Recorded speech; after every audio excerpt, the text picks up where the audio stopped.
What matters is your experience, your direct experience. This is what I mean by unlearning. The thing is, today we've got access to a lot more teachings, videos, YouTube clips, so many more apparent teachers speaking about this in a way that wasn't around or available to us even 10 or 20, 30 years ago. This is both a blessing and a curse. Because what I see is a lot more people getting confused. Especially with all this talk of there is no self, nothing exists, the world is not real, there is no me.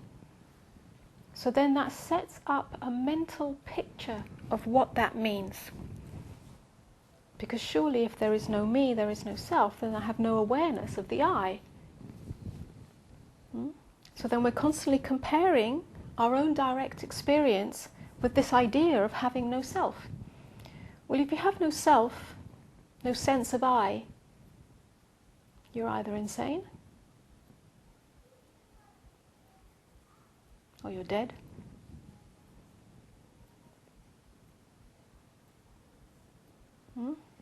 As long as we're in a human body, as long as there is a human body operating, as long as there is life moving through you, there is an I operating in this world. The sense of I still moves through this experience. What changes is the identification with that, the derivation of one's sense of psychological self in relationship to that. Yeah? Because that identification with it has a load of stories with it. It's not just I, it's I am this and I am that. Yeah? I am good or I am bad, I am happy, I am sad, I am worthy, I am unworthy, I am rich, I am poor, I am successful, I am a failure, I am strong, I am weak. There is always a definition of that I, and we derive our sense of identity from that. So then life comes and presents us with different experiences, something good, something that elevates us. Then I am successful, I am worthy. Something comes and pulls it away from us. We lose everything. Something challenging happens. A huge tornado comes into our lives and smashes everything to bits. Rocks us, rocks our world. Then I am unworthy. I am wrong, I am unlovable. It's this that changes.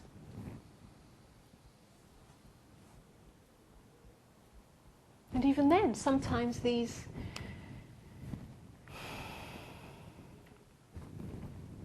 whispers, these tendrils of stories still come, because we all have karmic tendencies as well. But what happens is they're recognized as such, so they have no hook into you. But your sense of self, in terms of being able to cross the road and protect yourself in the face of danger, is still here. The sense of you in operating in the world is still here. It still expresses itself through this human form. It still expresses itself through this personality. But it's not where you derive your identity from. In that sense, yes, it's impersonal. Yeah? And again, it's a deep intimacy with life, because when your sense of self is not derived from the psychological stories that are created around the I, then there isn't this protective cushion between you and life. What I call a scaffolding. Yeah? We usually have scaffolding that props up our sense of self. The scaffolding is the defense structure that we use to protect anything that might challenge our idea of ourselves, either as weak or as strong, as successful or as a failure, or as good or as bad, as worthy or as unworthy, as lovable or unlovable. We've all got defense structures. It's that scaffolding that comes down. It's the defense structures that come down. So you are open and vulnerable and intimate with what is. And what is may be the experience of this life circumstance here as it's unfolding. And what is the internal experience of the energies and feelings that are arising through you as you. But we are intimate with this. And in that sense, there's no investment of self in it. There's no agenda in making it different, in changing it, in fixing it, in hiding it, in protecting it, in defending it. That's the I that's not here anymore. Yeah? So these openings that you speak of, that's all you need to know. To be open to that. And let them appear, and then let them disappear. And if you're truly open with this, then it will take you wherever you need to go. What gets in the way is our ideas of what awakening looks like. Trying to achieve something or get somewhere according to someone else's description.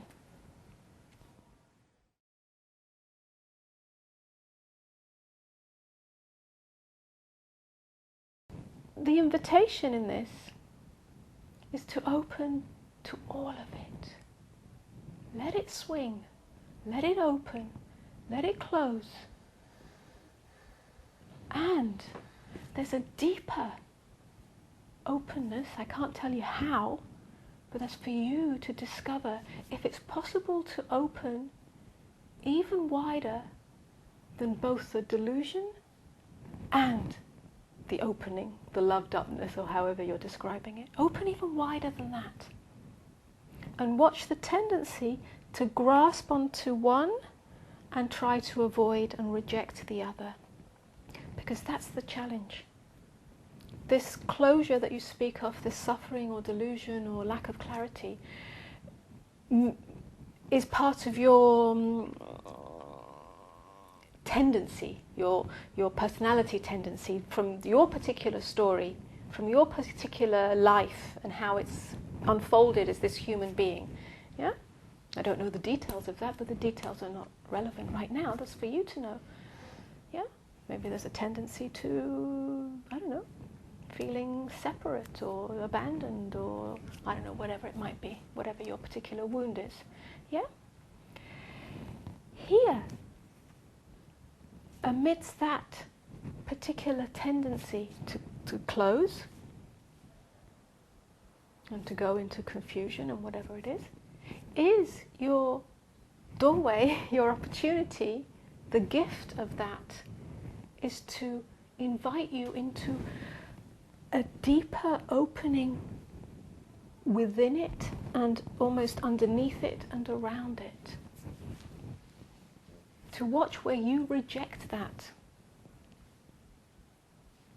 To watch where you reject that as something that should not be happening and indicates that you're not there yet. That's not to congratulate yourself for being there, but there's a tendency to reject that. And then there's a tendency to grasp onto the other side of the pendulum. That subtle grasping and avoidance is precisely the mechanism that is inviting you into a deeper wholeness, a wholeness that doesn't reject or grasp onto either. It is as it is. And the more deeply you can allow it to be as it is, there is your intimacy with it, there is your wholeness. And you may find that that pendulum will then swing less wildly. It'll become a subtle whisper like the leaves rustling in the wind. Because there's always movement in the human experience. Even in awakeness, there is movement. But that movement is less likely to be a tsunami, a tidal wave. But that only comes when you allow it all and open even more delicately to all of it. Like a flower opens in the rain and in the sun. The fragrance of the flower is still here. In the rain, the petals may get a little wilted. In the sun, they may get a little more vibrant. But who you are is not the petals. Who you are is the fragrance. Recognize the fragrance within each swing of the pendulum. Yeah? And that is a journey, if you like. Yeah? That is an unfoldment over time. It may not be something that's, suddenly I've got it, so now it's going to be okay. Yeah, it's a process. It's an ever deepening. It's an ever opening. I think that's helpful. That's helpful because it just clarifies what the teacher's talking about an event. You know, this event that needs to happen where suddenly there was just a sudden boom and then there was no more. But it's helpful to have some clarification that there is some type of process and that it's not an overnight. Like you hear a lot.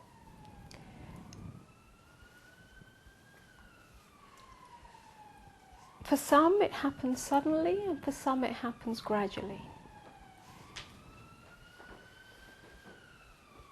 And actually it's both at the same time. It's paradoxical. Yeah?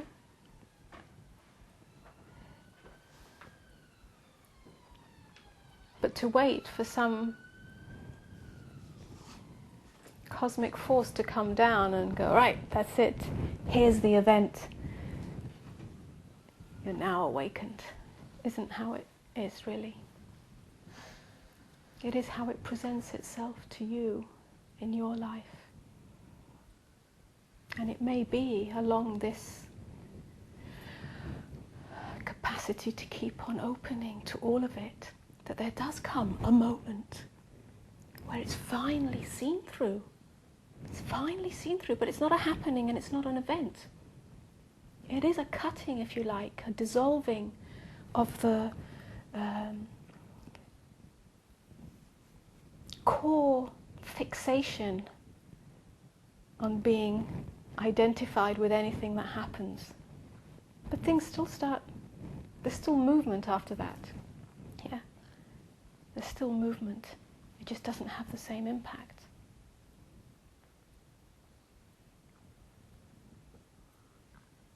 There's such a tendency to want just the light.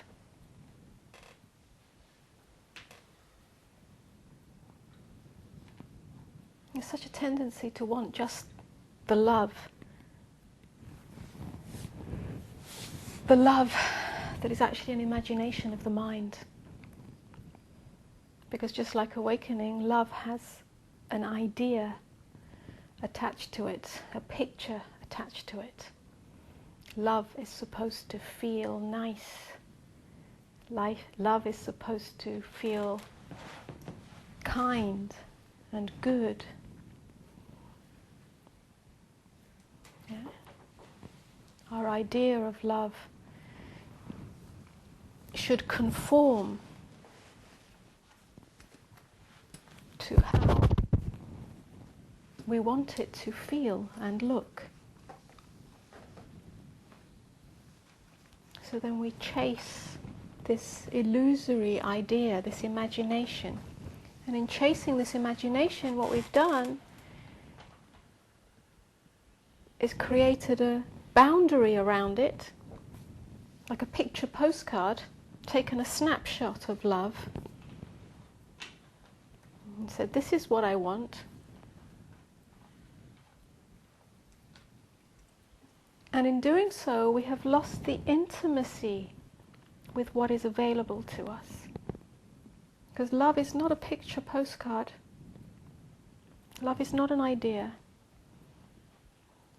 Love has got nothing to do with good or nice.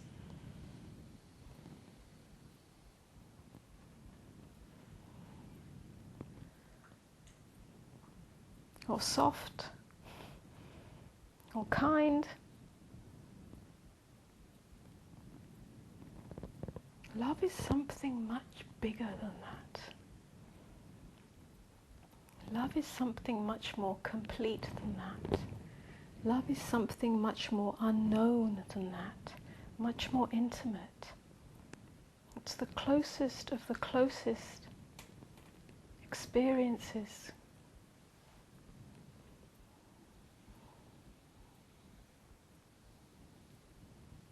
And that includes everything.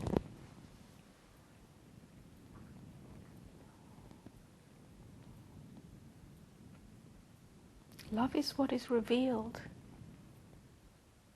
when everything is welcomed into the heart of your experience. Again, it's not known by the mind. It's unknowable.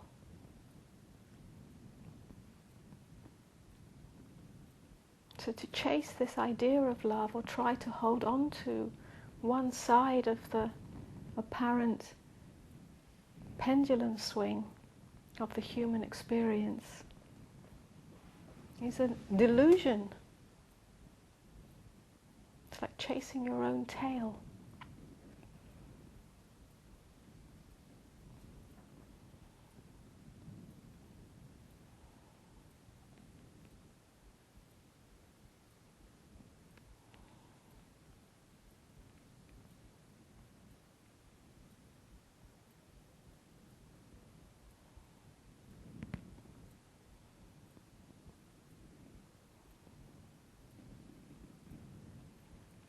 This human experience is a guest house.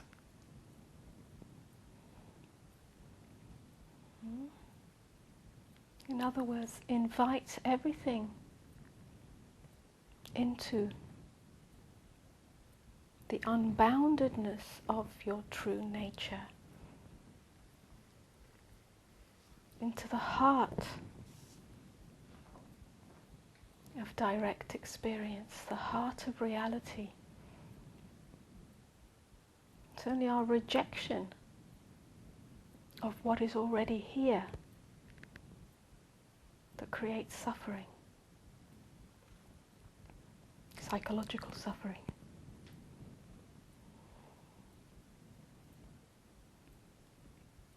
In other words, in order to find God, welcome everything. In order to discover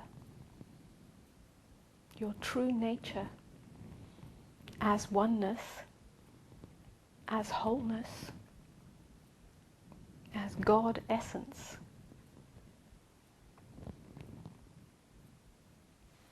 welcome everything. Nothing is separate from this. Life is everything. Does that make sense?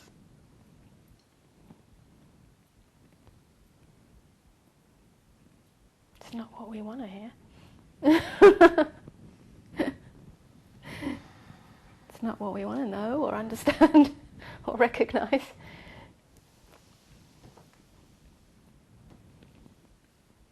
But it's a choiceless choice.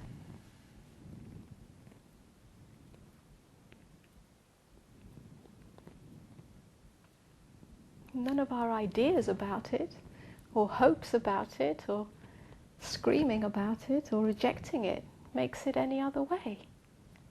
Life is the wholeness of life. It can't be any other way. So to fight it, or argue with it, or reject it, or try to manipulate it, doesn't bring true freedom.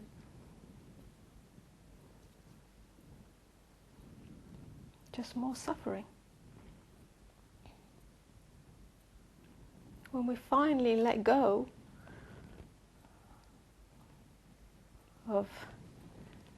suffering itself, then we can see how ridiculous that was in the first place.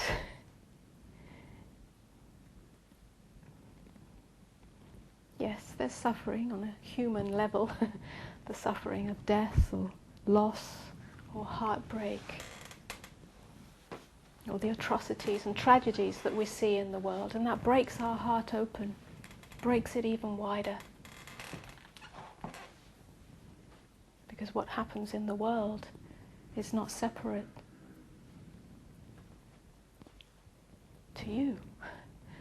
It's not separate to your innermost core. But the unnecessary psychological suffering that goes on because we're a victim of our experience. We don't like what's happening, so we try to reject it. Well, you're a victim of that. You do like it, so you want to hold on to it. Well, you're still a victim of that. You're codependent. You are dependent upon how your experience is. You're dependent on how life appears. When you stop being dependent upon it, when you stop being a victim of it, then it is as it is, and you are free of the pendulum.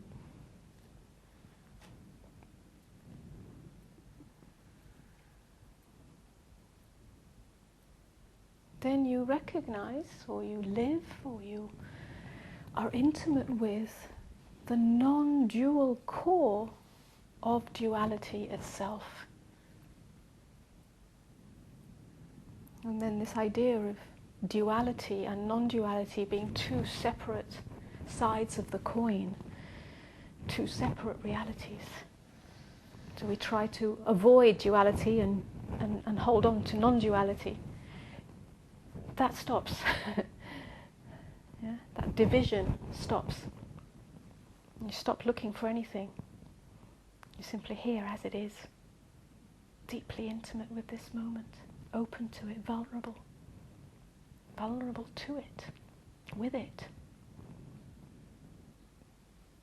And that vulnerability is a great freedom.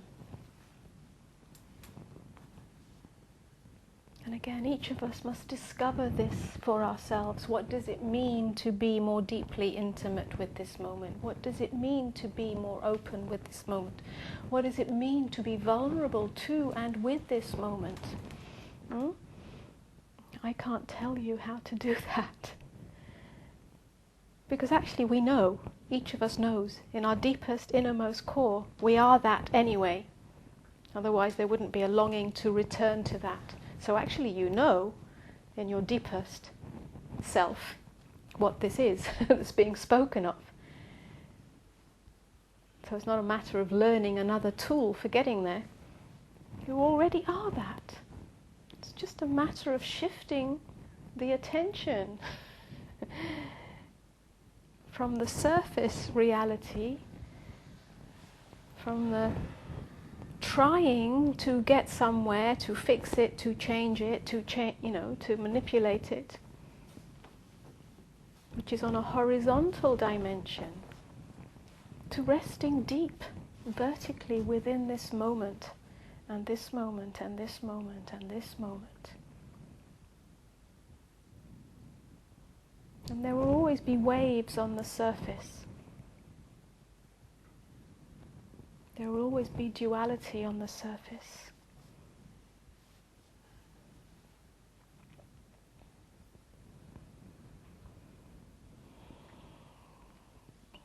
But at its core,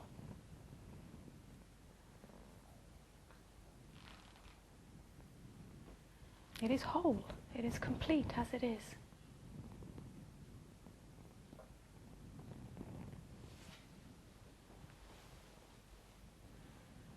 It is deeply, unashamedly embracing of the waves without getting lost in them. Getting lost in them is the identification with them. If they go up, oh, that's great. Then I am lucky. I am enlightened. I am spiritual. I am lovable. And the wave goes down. I am wrong, I am unspiritual, I am unenlightened. No. You are neither what goes up nor what comes down. You're something much vaster than that.